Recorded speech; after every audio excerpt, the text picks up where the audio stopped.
இப்போது புதிய அறிமுகம் அச்சி ஹோட்டல் சாம்பார் 50 கிராம் ரூபாய் 20 மட்டுமே.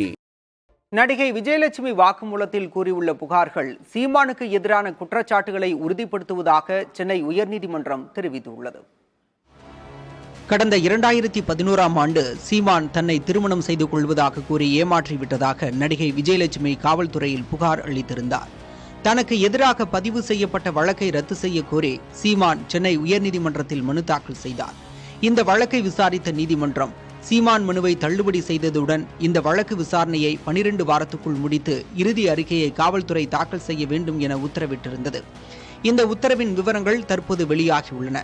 மிரட்டலின் அடிப்படையில் சீமானுக்கு எதிரான புகாரை நடிகை விஜயலட்சுமி திரும்ப பெற்றுள்ளது தெளிவாகிறது என்று சென்னை உயர்நீதிமன்ற நீதிபதி இளந்திரையன் தெரிவித்துள்ளார்.